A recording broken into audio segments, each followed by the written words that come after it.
Hello everyone from Giza, the site of wonder. Behind me, the Pyramid of Giza, but it didn't just appear out of nowhere. It's a result of the pyramid building process. The builders of the Great Pyramid simply followed the solutions of their predecessors. By the time it was created, pyramids had already been built for 100 years in Egypt. Today we're heading 30 kilometers south to the royal necropolis of Dahshur to see the direct predecessor of Khufu's pyramid. The Red Pyramid was the first structure fully designed and built as the so-called true pyramid. It's the third largest pyramid in Egypt, with about 2/3 the volume of the Great Pyramid and 3/4 that of Khafre's. What really stands out is its precision and austere simplicity of form.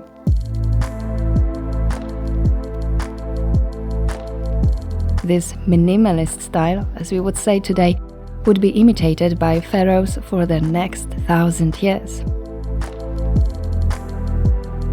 Let's go!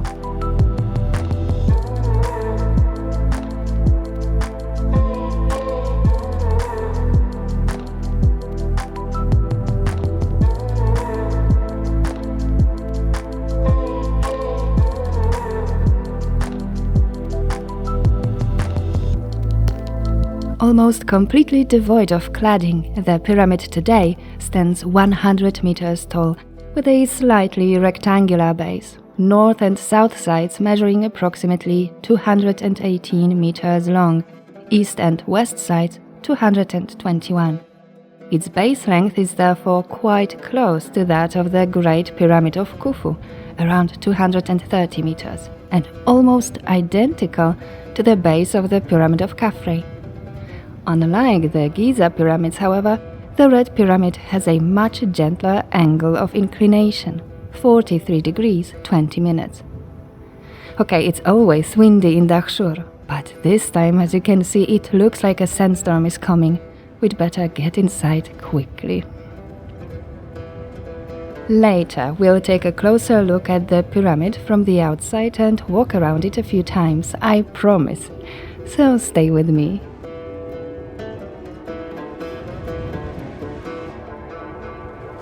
Modern stairs lead to the entrance, located 30 meters above the base.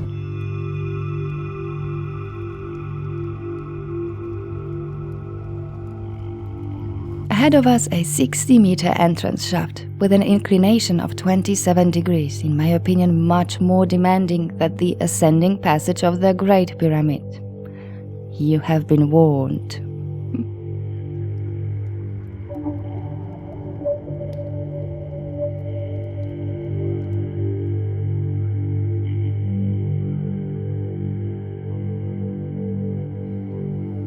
The walls are built from single blocks and set at right angles to the slope of the corridor.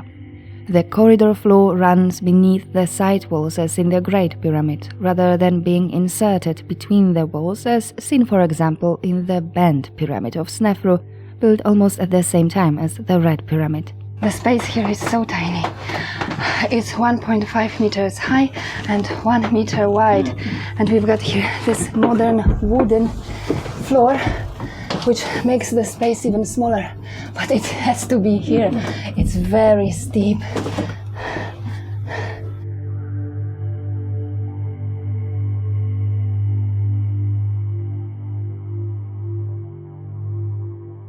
And pro tip, the best way to go down is backwards.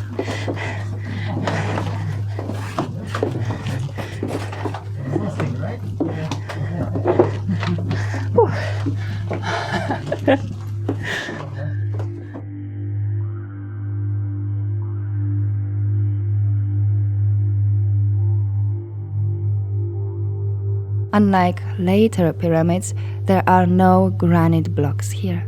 We are surrounded by millions of tons of limestone. Nothing but limestone.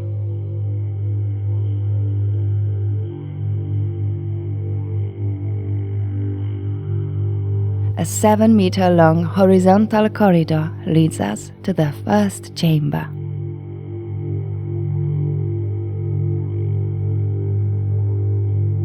Here we can finally stand up straight and rest.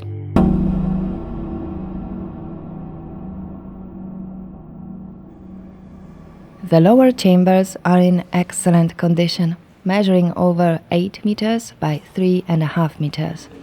But it's the ceilings that are truly spectacular. All the pyramid chambers feature a corbelled vault ceiling. At the very top, at a height of 12 meters, it's only 35 centimeters wide.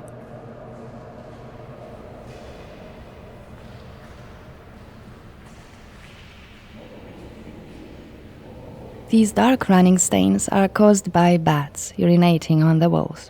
For decades, the structure was called the Bat Pyramid by locals, but I've been visiting it for years and have never seen a single bat here, luckily. In the neighboring Bent Pyramid, there are plenty of them.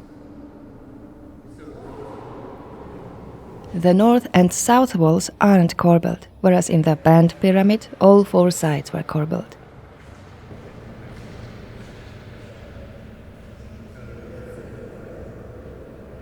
These blocks vary in size, with some so large that they couldn't be transported through the descending corridor, so the chambers are part of the architect's original plan.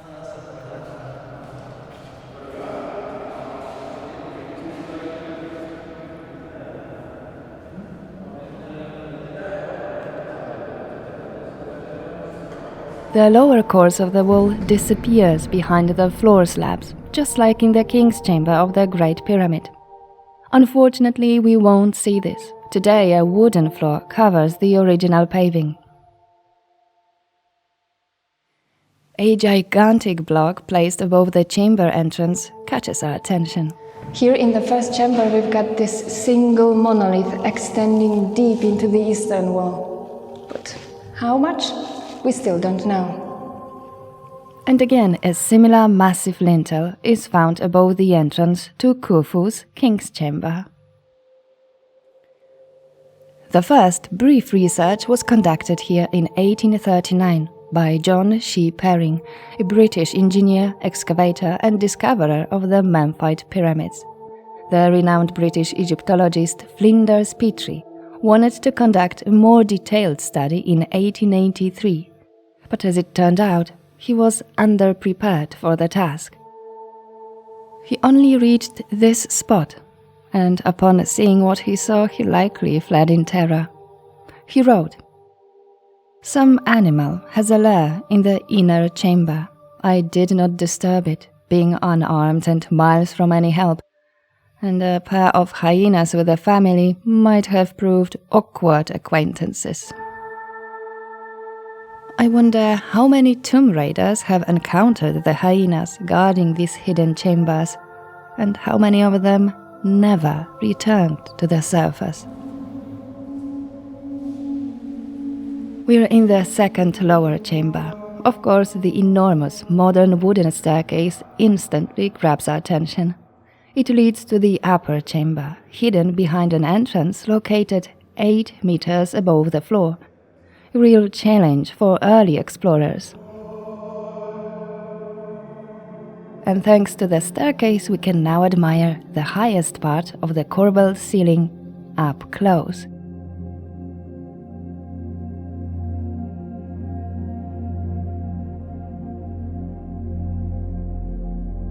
The second lower chamber is a twin to the first. The 2 lower chambers are at the same level as the desert surrounding the pyramid. Some believe the chamber floors are 3 meters above the pyramid's base. The interior is so well preserved that we don't know much about the pyramid's construction. Does its central core rest directly on the bedrock? Is it regular or perhaps stepped? We also don't know the actual thickness of these walls and floors.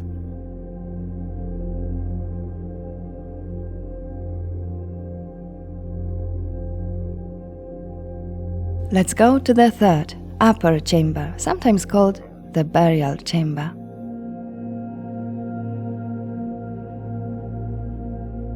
Not without reason. This was undoubtedly the spot that tomb robbers focused on. They ripped out the floor of the 7-meter-long corridor leading to the chamber, so there must have been something valuable inside, something large that couldn't fit through the narrow passage. We're in a room measuring 8 by 4 meters, 14.5 meters high. It's perfectly preserved except for the floor. There's practically no floor here. A hole like that couldn't be covered with a wooden floor. So we can admire it from a distance. But why was this chamber so badly damaged? One theory suggests that the ancient architects didn't place a typical sarcophagus in here, so the floor and the sarcophagus. Instead, they first put the box from the sarcophagus, surrounded it with the floor blocks, and then put a stone slab above. The plunderers, while searching all around, probably thought that treasures were hidden under the sarcophagus.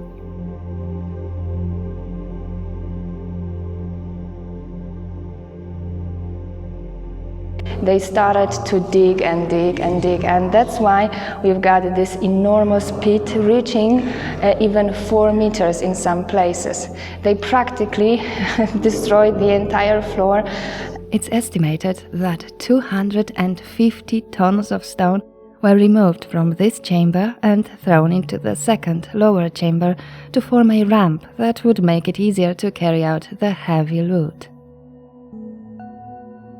Interestingly, the Pyramid of Khufu in Giza contains such a sunken sarcophagus surrounded by granite blocks. Was Khufu drawing inspiration from his great ancestor?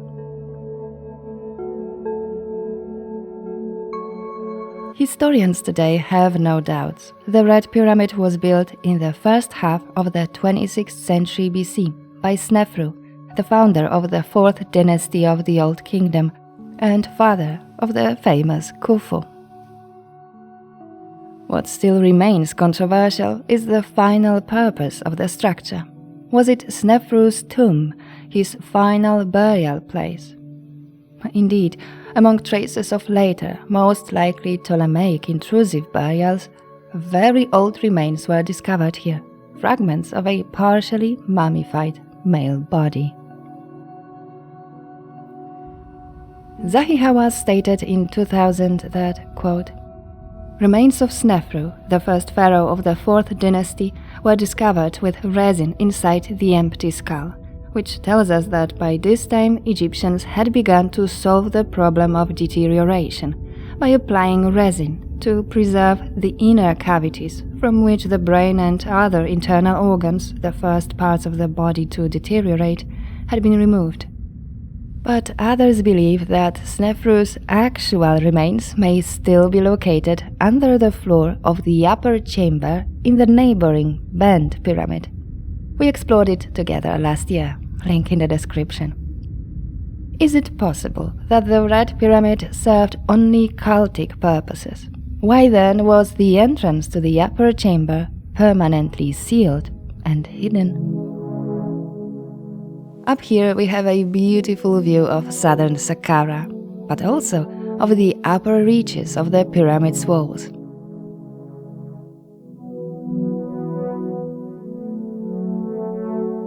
As you can see, the fierce desert winds that have battered its bare body for centuries have left deep scars on these blocks.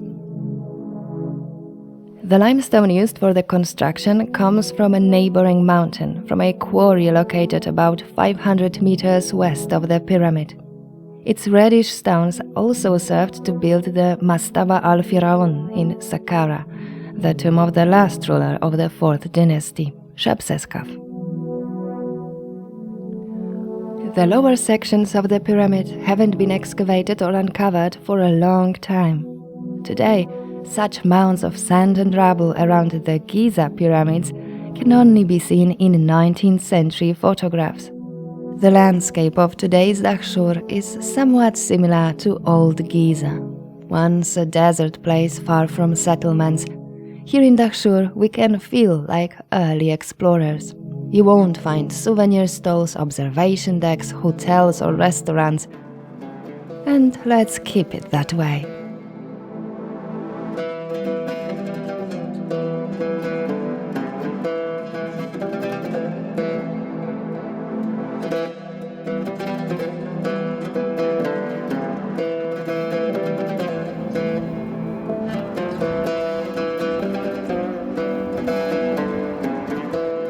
Let's take a look. There's no one here. Literally, I am completely alone.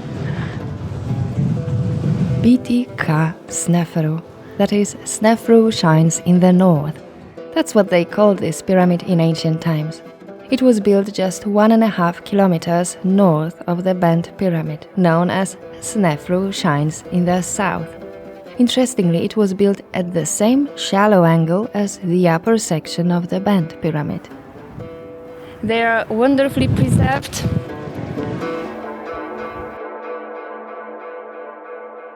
Well, that happens all the time on this flat western desert plateau.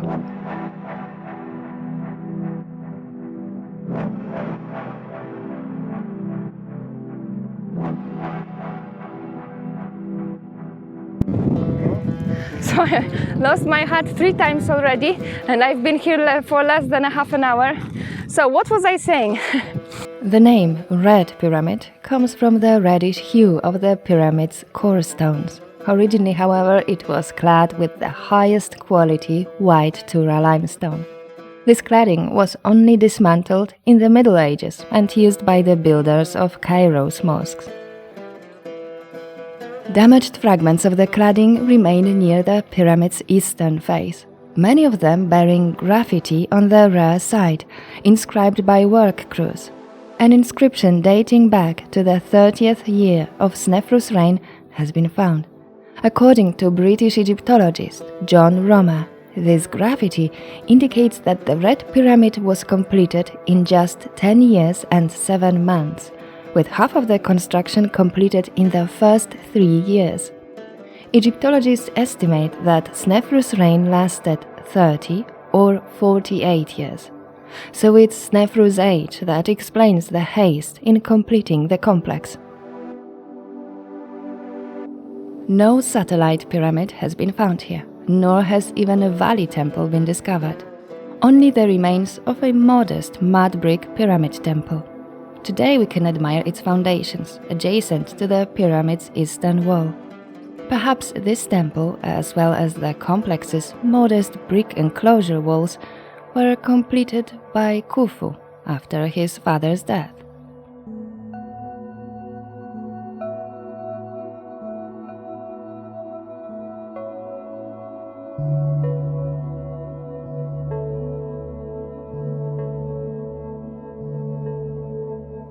In front of us, the reconstruction of what's believed to be the Pyramidion of the Red Pyramid, fragments of which were discovered here in 1982. The angle of the Pyramidion corresponds more to that of the Great Pyramid than to that of the Red one. It certainly isn't 45 degrees. So what was it doing here?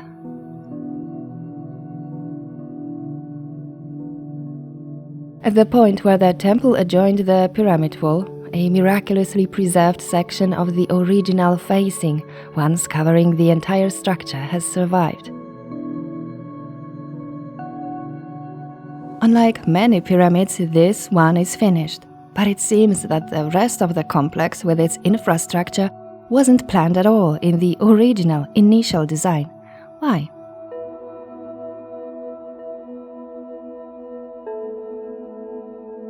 Snefru, reigning supreme as a living god over an empire already experiencing its golden age, couldn't complain of a lack of resources or manpower. We know that from his plundering expeditions into Libya and Nubia, he brought tens of thousands of captives, likely harnessing them for his grand construction projects.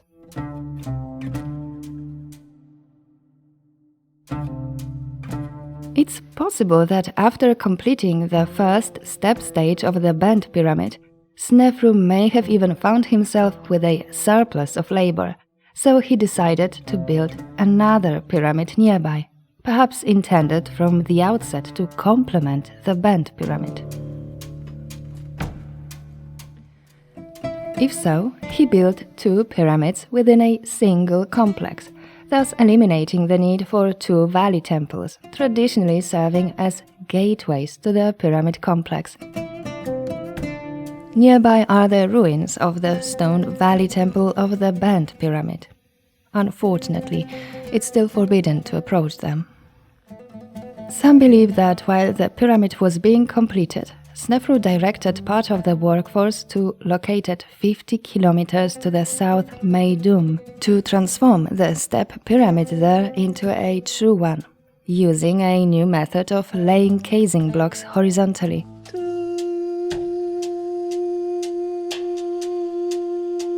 Although this ruler is often credited with the raising of the third pyramid in Meidum, the evidence only points to his connection with the final phase of its construction.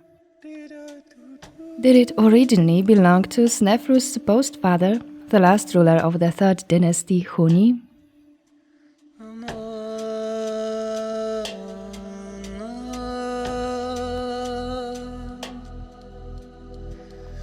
Can you hear something? Me neither. I love this place. I actually think that this is the best spot to start your adventure with Egypt's pyramids. They are not only older than those in Giza, but they are surrounded by a peaceful scenery and they are wonderfully preserved. There are also hardly any tourists, as you can see, which makes the experience even more special.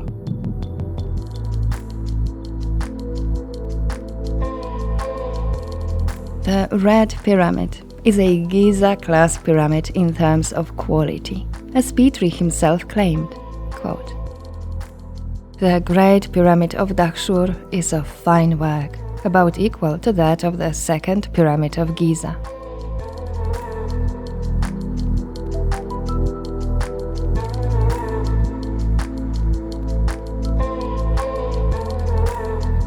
Snefru's pyramids at Dahshur are true milestones in the development of civilization. They are a more important archaeological site than is commonly believed, a place you simply must visit when in Cairo, one of my favorites.